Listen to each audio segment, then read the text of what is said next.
There you have it, and there you go, man. But Jalen Redmond, once again, shout out Jalen Redmond, a real dog up front. Then, like I said, you put Caleb Banks next to him, big orange, big citrus next to him, Holmes. Oh, man, what? What? Who we got here, man? Who in the building? Heavy, man. Here we go. Acceptance of Kyler as the starter is commitment to mediocrity. Damn, very well could be, Bat. It could be. Big facts, no cap. You know, you want to just hand the man the job? Really? We doing that now? Really? Here we go. If I'm JJ McCarthy and I lose the job, I'm going to leave and go back to Jim Harbaugh with the Charger or Rams or 49ers and get real development. You know, like I said, I don't. If he wants to leave, I totally understand. But you know, if he gets beat out fair and square, he shouldn't have no hard feelings. Aiden Chris. Now he can have certain feelings about the way he's been treated, the lack of time, attention he has gotten for sure. But like I said, none of that matters right now. You know, he's worked with John Beck. He's put in the work during the offseason. It will be a fair battle, you know. So even if KOC is giving attention to him, Murray, Wentz, Brosmer, whoever, they're all getting attention. Has he received the adequate amount of time towards his craft? No. But at the end of the day, bro, guess what? He got a chance to go prove it on the field. He knows the playbook way better than Murray does, period. That's a big advantage right there. Now just go on the field and ball, go on the field and let it rip. You know, here we go. But I understand what you're saying. But like I say, if he wants to leave, understood, etc., 1,000%. But if he gets beaten fair and square, does he really have room to cry? Let's get it. Here we go.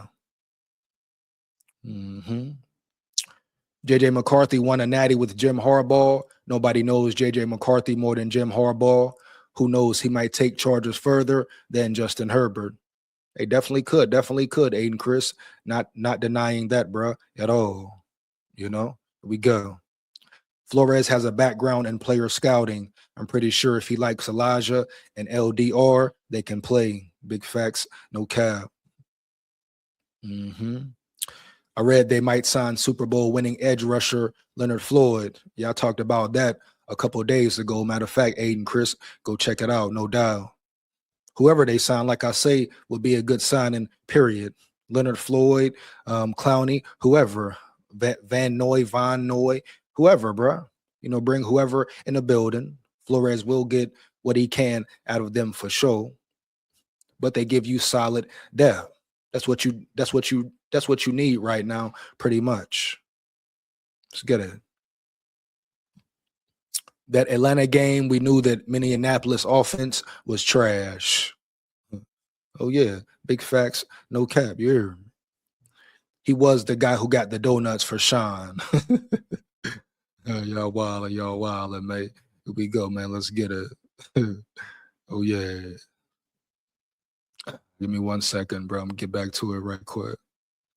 Hold up. And, you know, I will be dropping the link at the hour mark.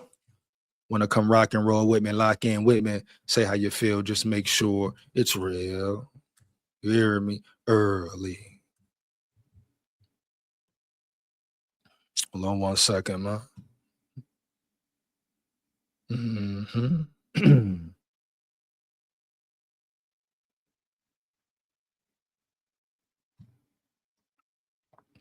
me see here.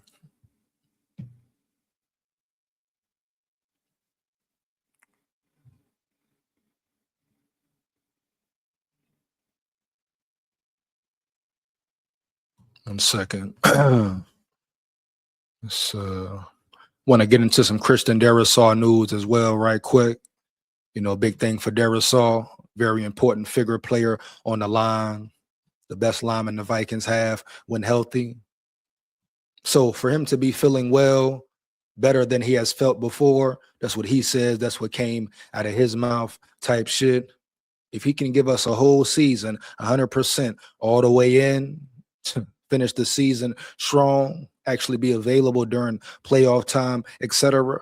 Oh, you're talking about, damn, a real breakout year for Darrisaw, you know? He really can set himself apart from the pack. Give him a full year healthy, really, really, really showing his true dominance, bro. You week in, week out.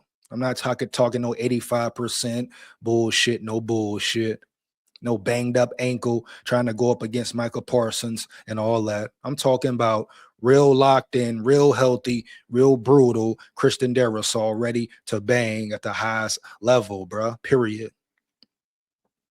You know? Oh, it'll get real scary. It'll get real spooky. Let's just get into it. Matter of fact.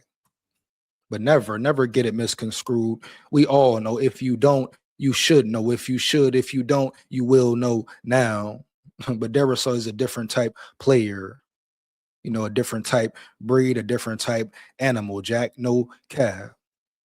Here we go. 1 second. Hold on. 1 second here. 1 second here. Hold on.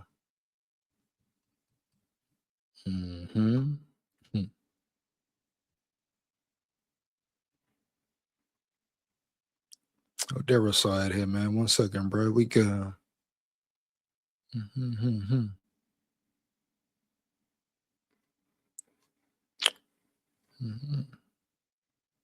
It's the right one here. Hold up. Are they playing with him over there? What? Yeah. Hold up, man. Run it back.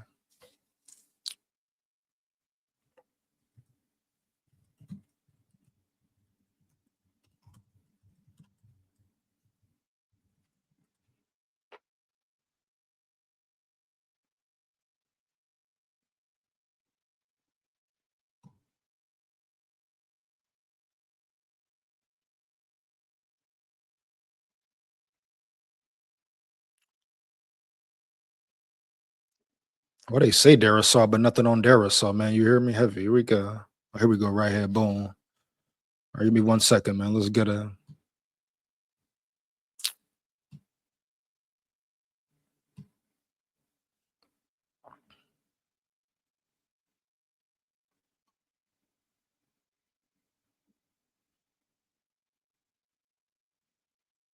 Second, boom. Let's get to it, man. It's far better to push people around in football than to be pushed around. Big facts, no cap. Here we go. And the Vikings offseason has shown glimpses of bolstering both sides of the line of scrimmage. Some of the reinforcement has been through improved health at the starting tackle spots.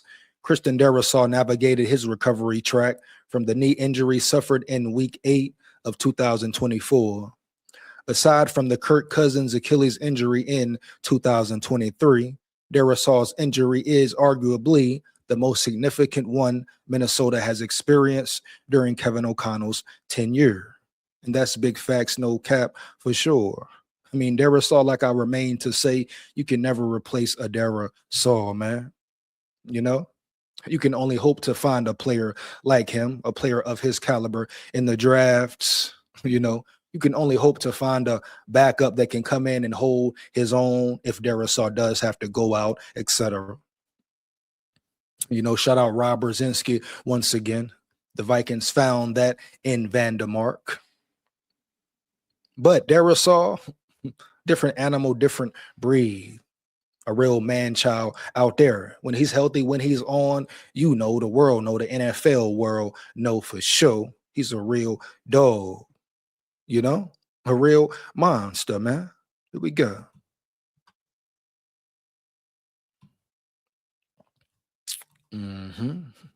Similar to Cousins' injury, Darrisaw's was just ahead of the trade deadline and prompted a trade, with Minnesota acquiring Cam Robinson to play left tackle. While Robinson filled in well with the change on the fly and helped Minnesota launch a 9-game win streak, Big Dog had been reaching an elite status at the time of his injury. Yeah, Darrisaw's a real man. Come on, man. You know, come on, man. Stop it, man. We know who Darrisaw is and who he ain't. Here we go. Darisaw worked through the situation last season, playing in parts or all of 10 games, but he'd probably be the first to say he didn't feel like his best self. O'Neal was a warrior after suffering a knee injury during a questionable tactic by the Steelers during their field goal block attempt in Dublin. We know the Steelers real dirty anyway. Here we go. While clean health is never guaranteed, the thought of having both players back is quite encouraging. The Vikings were crafty in signing Ryan Vandermark during free agency and have confidence in his ability to step in at either spot if needed. Minnesota also drafted Caleb Tiernan in the 3rd round. And damn, bro, you can never forget about Caleb Tiernan for real. You know, you must insert him into the equation some way. If he balls, if he produces at a high level during training camp, joint practices, preseason, oh, you may look at him as being in a rotation off the rip, no doubt. Here we go. We'll learn much more about the lesser experienced known players through training camp once the pads are strapped. In preseason games when opponents can go full throttle at QBs, but it did seem like the Minnesota moving company was building some nice momentum this spring. And like I say, man, Keith Carter in the building, bringing a different energy, right? A different whole mentality as a whole per se. Physicality, aggression, violence, no doubt. So we'll see how it all turns out, man, for sure. Here we go. But yeah, like I say, Darisaw, very important for him to be healthy, be active the whole season. You know, you talk about a top 5 offense. If KOC gets his head out of his ass, you know, that's first and foremost right there. Can't forget that part, you know. Give me 1 second here, man. I'm gonna get into one more video right quick. Hold up right here. Yes, sir.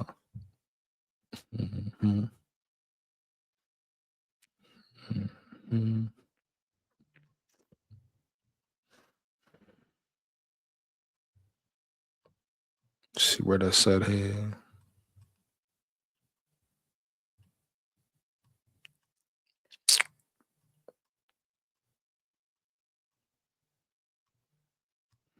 Diamond Clown. You know how I that. Where that shit at, dog? Here we go. Hold on. I want to just show more of that JAKOBE Thomas dog. Here, you hear me? Heavy. You know. This clip right here says it all. Give me 1 second, though. Here we go. Here we go. What time we got here? All right, bye. So I'm going to drop the link right quick, man. You want to come rock and roll with me, lock in with me. Say how you feel. Just make sure it's real. But I'm going to do more of a breakdown on JAKOBE Thomas. Just show you his whole demeanor per se, man. Here we go. Let's get it. 1 second, bro. Get to it right quick.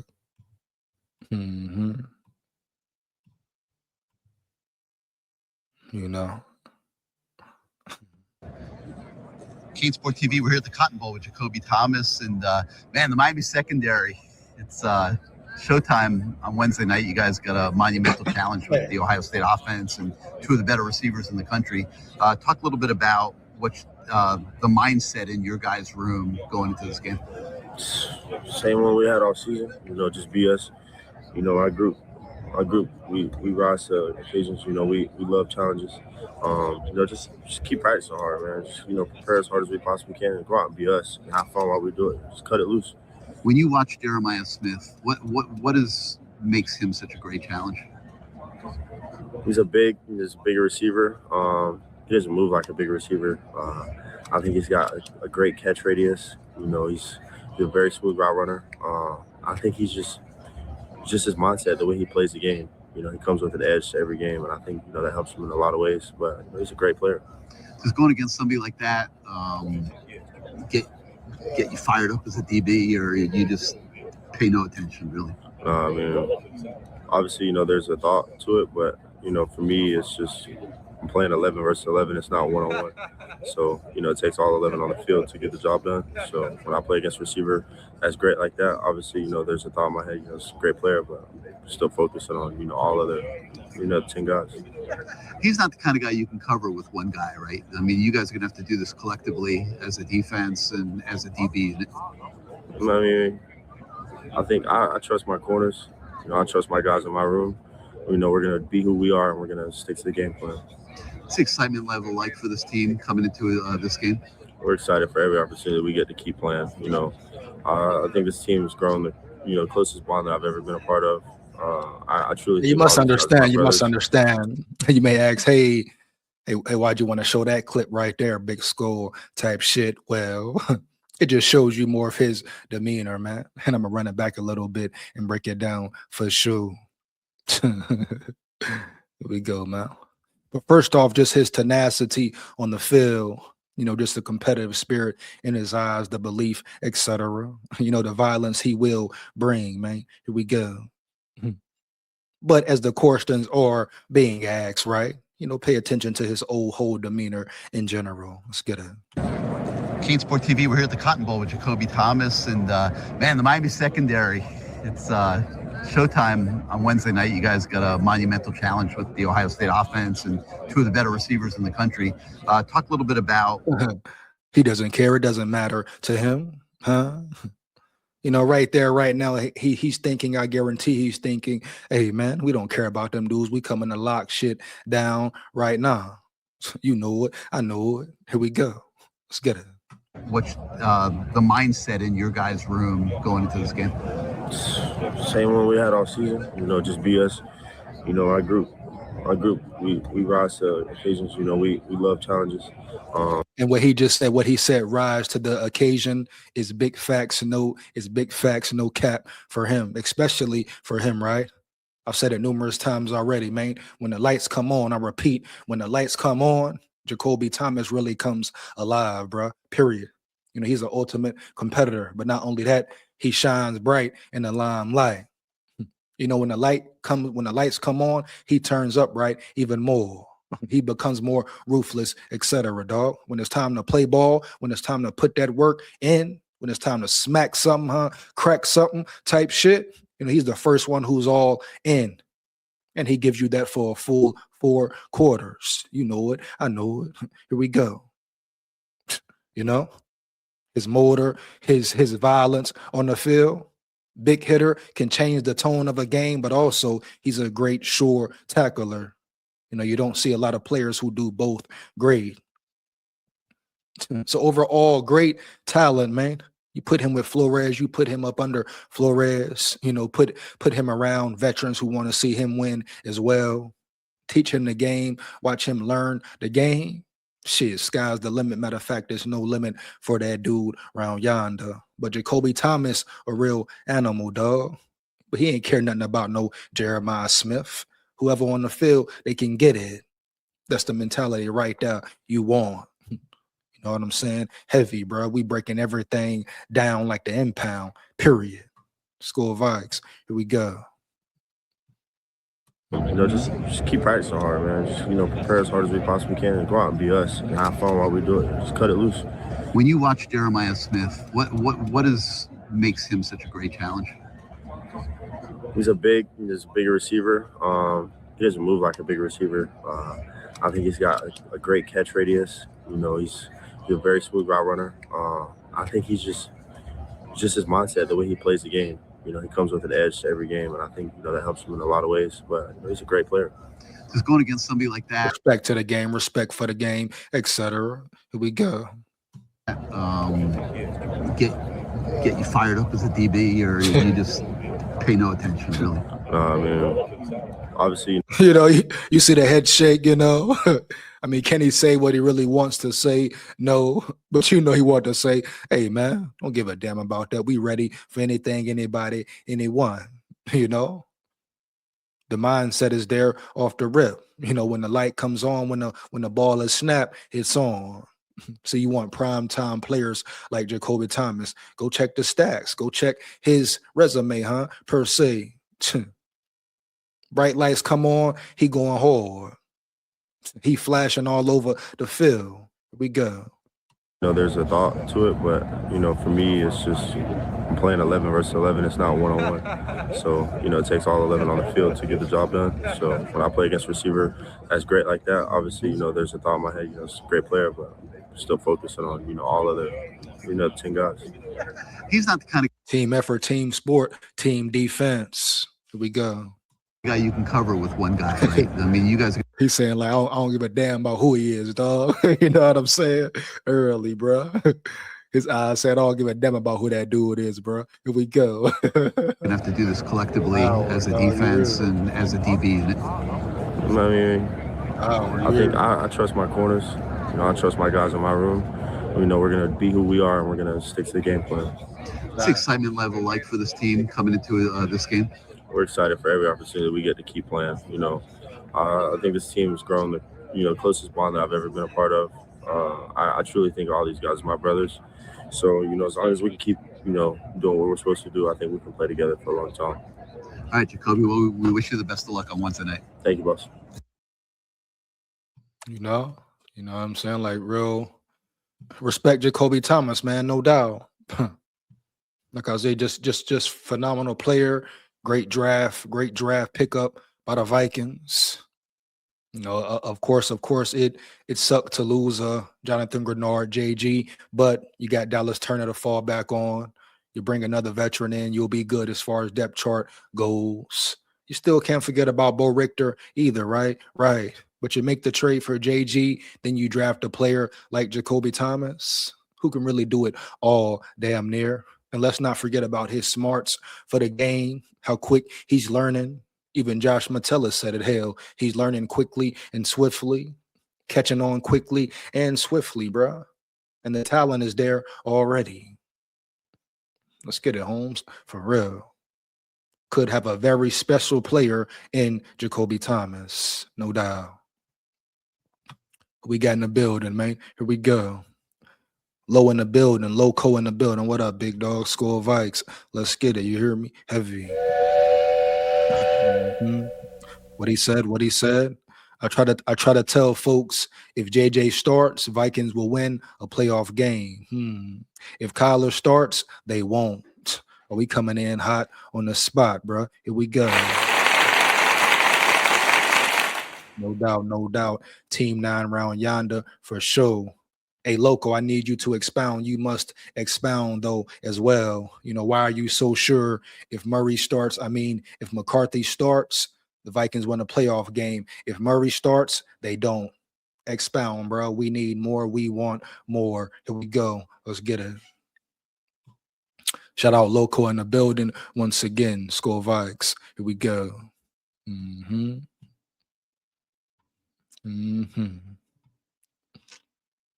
JAKOBE Thomas, real animal.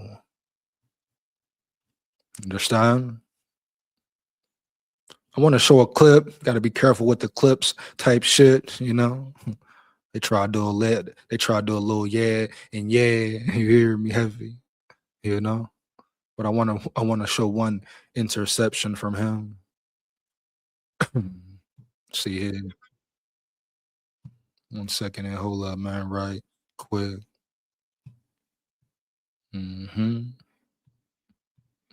Created pressure. That time the safety gets the pick six. Finishes in the end zone physically. And in the created pressure, that time already has created pressure. That time the safety gets the pick six. Finishes in the end zone physically. And in the absence of Keontae Scott, he's moving. You know, that's just the physicality, huh? The type of player he is, the type of aggression he has. Not to mention very quick twitch and all that. But he said, come here, I demand contact. I repeat, he demanded contact with this quarterback right here. You know, he could have tried to juke him out, do this, do that, evade him in some way. But he said, hell no, I'm running right through you. Let me run it back one more again. Here we go. Who already has created pressure. That time the safety gets the pick six, finishes in the end zone physically. And in the absence of Keontae Scott, he's moved to that nickel position a couple of times and performed well there, but who already has created pressure. Wow, bro. All I can say is he's a real dog. You know it. I know it. A real damn dog. Period. We go. Huh? What he said, what he said. Here we go. Let's get it. Let's word. My logic behind it is not only is JJ a winner, he is a leader. First, coming from someone who has watched him since high school. What we seen last year was not even half his potential. I like it. I like it there. I like it there, Loco. Shout out Loco in the building as well. Again, SKOL VIKES.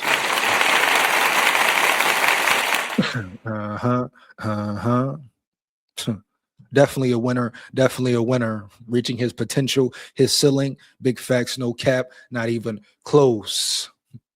And don't forget just all the other bullshit factors that have been happening around him, Loco, right? Right. So don't we have to take everything into consideration? You know? Here we go, man. My big question is, would you rather have a QB who throws for 4,000 yards and wins a playoff game, or someone who can throw for 5,000 and not win nothing? Big facts. No cap there, bro. Is it about stats or winning? Here we go. Shout out Loco in the building once again. For real. I believe it's one more article I wanted to dive into right quick, man. Before I get up out of here, dog. You know what I'm saying?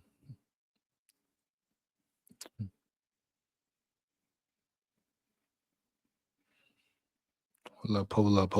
Let's see here.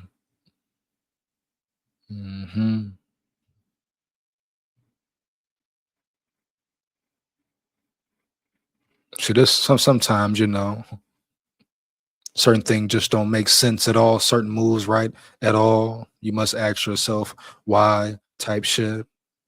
You know. Sometimes this is where you ask yourself, is the media just capping, creating a story per se, needing a narrative to run with, or a narrative that may sound real good for the moment, for the time, etc. You know it. I know it, right? Here we go. But at the end of the day, you know, some may say, oh, Dillon Bell may be on the roster block, chopping block, but why the hell would he be on the chopping block if he is performing at a high level? Please make it make sense. But I'm going to get into the article and break it down right quick. But if Dillon Bell is that dude, he can ball, or you definitely keep him around. Here we go. Let's get to it. Vikings projected to cut ties with breakout offseason playmaker. Here we go. The Minnesota Vikings might have one of those good sort of roster problems where a player like wide receiver Dillon Bell can shine like the summer sun all off season long and still find himself on the cut line come late August. See, that's the problem right there. Like I said before, why in the hell would he be on the cut line if he balls crazy? Let's get to it. Warren Ludford of the Daily Norseman on Sunday, July 5th, projected that the Vikings will ultimately give Bell, an undrafted rookie free agent in 2026, the axe at the conclusion of the preseason, which is less of a reflection on his talent/NFL potential and more indicative of how talented the receiver room is ahead of him on the depth chart. Now, if they just release him, you know, just because he's not good enough, he doesn't make the cut because of talent or lack of talent, or he clearly gets beat out, that's one thing. I'm cool with it. But if they're talking about him actually earning a spot and him showing out, and they're talking about not giving him a chance because the only way he could realistically be cut for having all this talent but not being able to show it is if they give him less reps. if they just give Ty Felton and the other guys who've been there for a while more reps just cause on GP. But if Bell is balling like that, he deserves a real chance, bro. Period. I don't care who he makes look bad, whose spot he may take, etc. Ty Felton, get out the way, you know. Price, get out the way the damn way, whoever else it may be. But you give the man a chance to shine if he can play ball, dog. You want the best men on the field. Here we go. Let's get it. Bell has shined in the offseason program, and I would consider him a bubble player. Ludford wrote. He had the most guaranteed salary among the Vikings UDFAs at $272K, but the Vikings have generally carried 5 receivers on their roster the past couple of years. And once again, what the hell do that mean? So if he come in and take 2 spots, he just takes 2 spots. I don't care who the spots are, bro. Step up, play ball, period.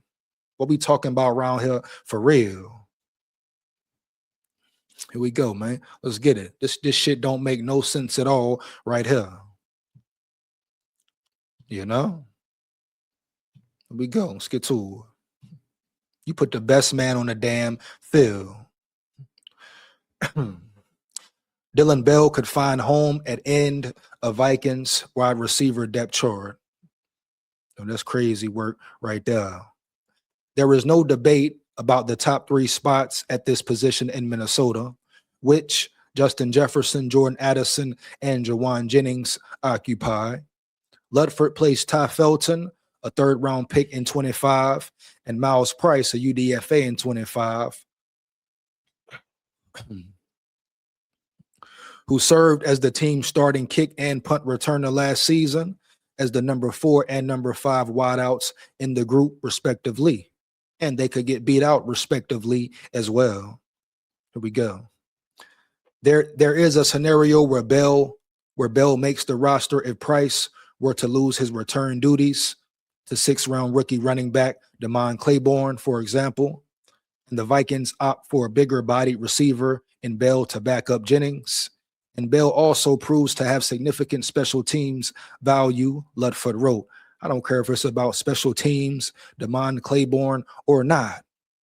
It should be strictly about per talent, man.